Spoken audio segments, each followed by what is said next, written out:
if you have the lower CGPA lower than 3.5 out of 4, so in this case you can also, but in this kind of situation, you have to really pay attention to other eligibility criteria, other documents that are very important for any scholarship. So I will explain in this video, especially when we talk about the documents you have to prepare. So we see if your CGPA is lower than 3.5, so what will be the best strategy to win this scholarship? And I have supervised many students who are whose CGPA was lower than 3.5, even lower than 3, they still got the fully funded scholarship. So,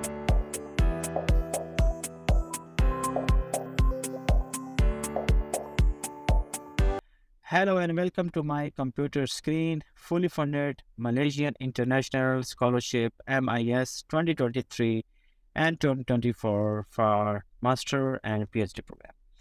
SRJAFRICA is a unique platform that provides the valuable information of scholarship, research, and jobs to international students.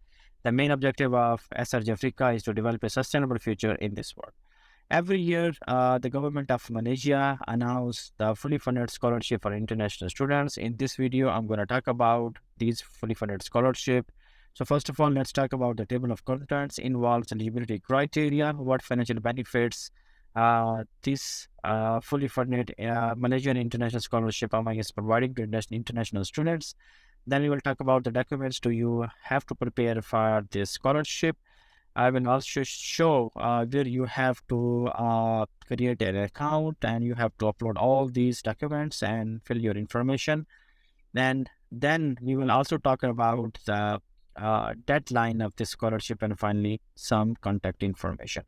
So without wasting your time, let's talk about first eligibility criteria. The eligibility criteria has some different points. Number one is in this scholarship, there is a age restriction if you are applying for master. So if you are more than 40 years old, then in this case, you are not eligible. So 40 or under 40 is eligible for master program, and 45 or less than 45 is eligible for PhD program. So there is a age restriction for this scholarship. The second important point in the eligibility criteria is for the master degree, applicant should obtain a second class upper honors or a minimum CGPA 3.5 at a bachelor degree. This is this is not the mandatory requirement because they mention the word should obtain. Okay, should obtain. So in this case, it will be competitive. Either you have a second class upper honors or you should have 3.5 CGPA out of 4 or 5. They didn't hear such kind of requirements mentioned about it should be 3.5 out of 4 or 3.5 out of 5. So that's why this is still not very mandatory. I will say this is still have flexibility here. So even though if you are CGPA less than 3.5, you are still eligible for this scholarship. Same for the PhD, also obtain CGPA 3.5, a good result at master degree level in a similar field of intended PhD study. So I believe if you have the lower CGPA lower than 3.5 out of 4, so in this case you can also, but in this kind of situation, you have to really pay attention to other eligibility criteria, other documents that are very important for any scholarship. So I will explain in this video, especially when we talk about the documents you have to prepare. So we see if your CGPA is lower than 3.5, so what will be the best strategy to win this scholarship? And I have supervised many students who are whose CGPA was lower than 3.5, even lower than 3, they still got the fully funded scholarship. So don't need to worry about this in this case. So I will tell what to do. Okay. Also, there is an eligibility requirement of the written proposal with a minimum of 1,000 words that is relevant to the field of study. And finally, proof of English language proficiency like IELTS or TOEFL. Still, IELTS or TOEFL are not mandatory if you have English proficiency from your previous university. If your last degree was in English, still you are 100% eligible for this scholarship. But if you have IELTS, TOEFL, or any international English proficiency certificate, yes, you can also show for this scholarship. But there is no mandatory requirement. The second section of eligibility is the list of countries that's eligible for these scholarships. So number one is the Asian countries, Association of the South Asian countries, Brunei, Cambodia, Indonesia, and all other countries are mentioned here. And then we have Morocco is also eligible for this scholarship. Then we have a list of the Commonwealth countries. Here we have a list of complete Commonwealth countries who are also eligible for this scholarship. For example, Australia, Hamas, Bangladesh. You can see here Ghana, India, Pakistan, Kenya, Zimbabwe, Zambia, United Kingdom, Uganda, Sri Lanka, South Africa, Singapore. So these are all eligible for this scholarship. And also we have some other countries: Palestine, Afghanistan, Qatar, Algeria, Saudi Arabia, Azerbaijan, Senegal, China, South Korea, Egypt, Syria, Georgia, and Tajikistan, Hong Kong, Tunisia, Iran, Turkey, Iraq, Turkmenistan, Jordan, UAE, Kazakhstan, Uzbekistan, Libya, and Yemen. These countries are also eligible for this scholarship. Okay. The second important and attractive part of this scholarship is the financial benefits. So in the financial benefits, number one is 100% tuition fee waived off if you will win the scholarship. So 100% tuition fee exemption. Number two is the monthly living allowance is the 1,500 Malaysian ringgit. This is all about is more than, I believe, enough to live a good life in Malaysia with this amount. Also, all applicants are highly advised to check the expected living expense in Malaysia. So you can also Google it. You can get the more information about the cost of living per person in Malaysia. So I believe many of the students also studying in Malaysia. So last year they got a scholarship, and with this amount of money, it's not difficult for any student to live in Malaysia. Okay, so these were all the financial benefits. And then the third is the document you need. Documents you have to submit for this scholarship. These are all compulsory. I'm going to talk about the application form, and you will upload your documents. There is application form you have to fill online.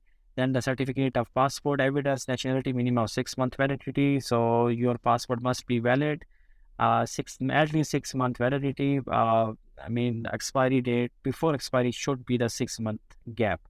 And certificate of the academic transcript. You should have a academic transcript.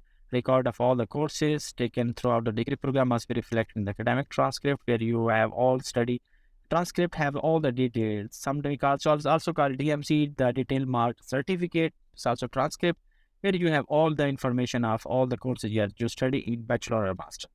Applicant must submit an official document issued by the applicant here university. It's a diploma, your degree, master or PhD, where you have information of the CGPA or the marks or score percentile. Okay, sometimes we have the graduation certificate. Every university also providing the graduation certificate, so you can also get from your previous university. Then we have a certificate copy of the English proficiency. Only they didn't mention about it should be the IELTS or it should be the TOEFL or any international English proficiency. They are just asking about a certified copy of English language proficiency. Okay, so you have English proficiency certificate from your university, where they have some signature, and the stamp is enough to fulfill the requirement of this scholarship.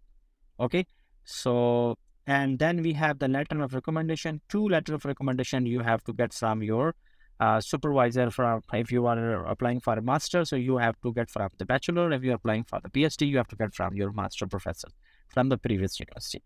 Then endorsement form. There is also endorsement form.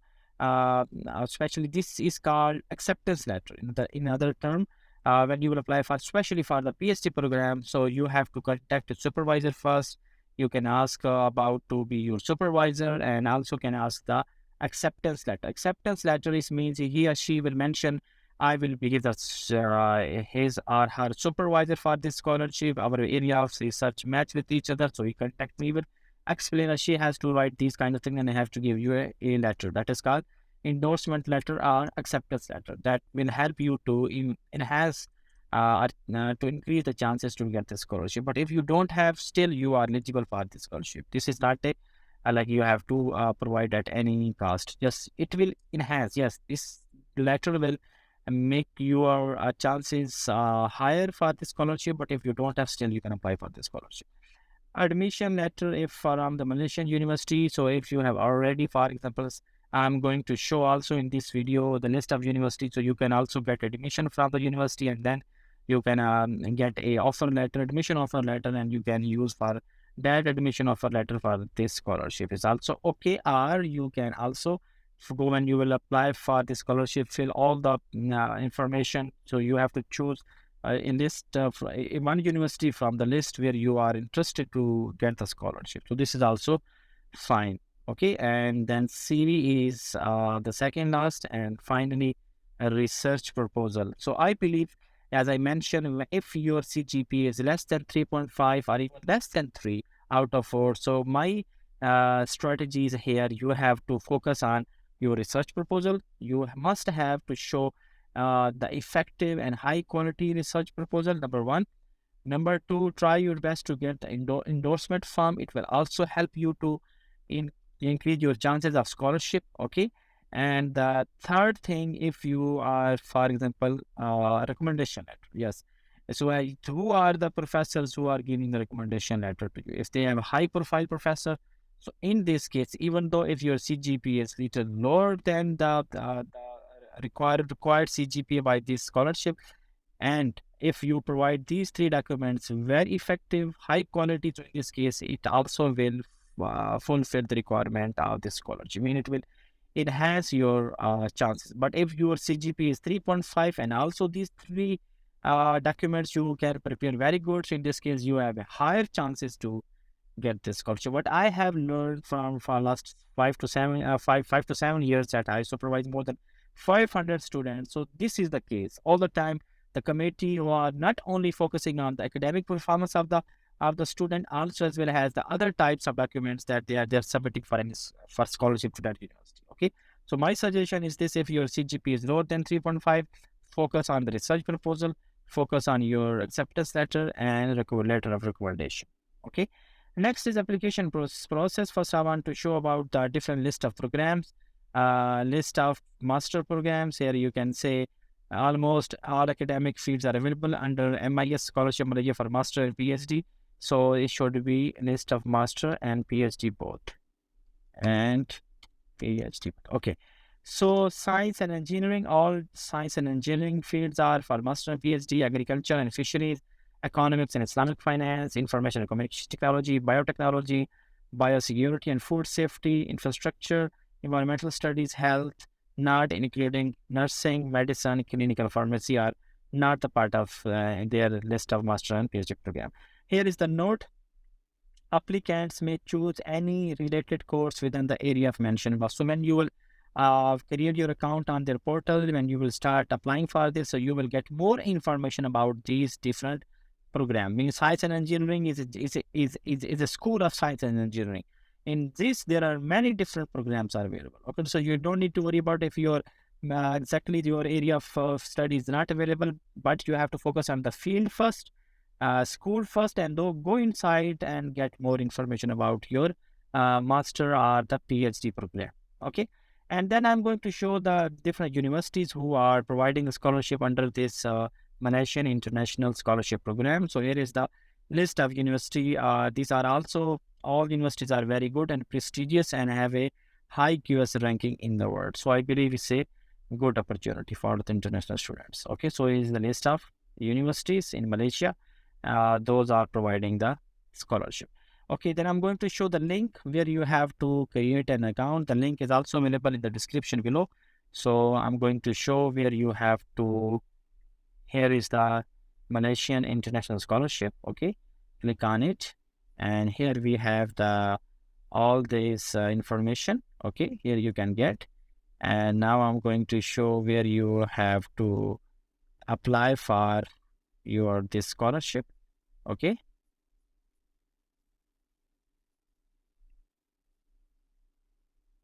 Here, click to, you can go here.